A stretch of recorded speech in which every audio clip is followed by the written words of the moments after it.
सोलापूर शहरात मंदिरे, मशिदी, मदरसा, चर्च, बुद्ध विहार अशी 893 धार्मिक स्थळे पोलिसांच्या रेकॉर्डला आहेत। त्यातील 250 धार्मिक स्थळांवर परवाना घेऊन भोंगे स्पीकर लावलेले आहेत। सर्वोच्च न्यायालयाच्या आदेशानुसार शहर पोलिसांनी केलेल्या आवाहनानंतर त्यापैकी 100 धार्मिक स्थळांच्या ट्रस्टींनी स्वतःहून भोंगे स्पीकर काढून घेत आतील बाजूला लावले आहे। सर्वोच्च न्यायालयाच्या आदेशानुसार कोणत्याही धार्मिक स्थळांच्या बाहेरील तथा वरच्या बाजूला भोंगे लावता येणार नाहीत।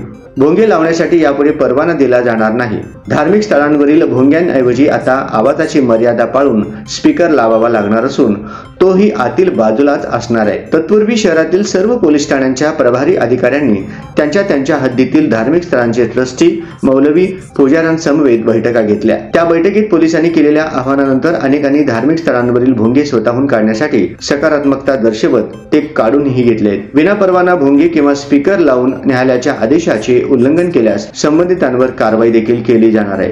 यापूर्वी अशा कारवाया करण्यात आल्या आहेत। सोलापूर शहरातील धार्मिक स्थळे या प्रकारे एकूण 893, परवानाधारक भोंगे स्पीकर 250, स्वतःहून काढून घेतलेले भोंगे 100 आणि आतमध्ये लावलेले स्पीकर 52 इतके आहेत। तर सर्वोच्च न्यायालयाच्या आदेशानुसार कोणत्याही धार्मिक स्थळांवर भोंगा किंवा मोठ्या आवाजाचा स्पीकर लावता येणार नाही। स्पीकर लावण्यासाठी पूर्वी 15 दिवसाला पोलिसांकडून परवाना घ्यावा लागत होता। त्यात बदल करून आता तो 3 महिन्यांसाठी दिला जाणार आहे। पण आता अट फक्त एवढीच आहे की तो स्पीकर धार्मिक स्थळांच्या आतील बाजूला लावावा लागणार आहे। या संदर्भात सोमवारी सकाळी 10 वाजता सर्व धार्मिक स्थळांच्या ट्रस्टी समवेत पोलीस आयुक्त एम राजकुमार यांनी आयुक्तालयात बैठक होणार आहे।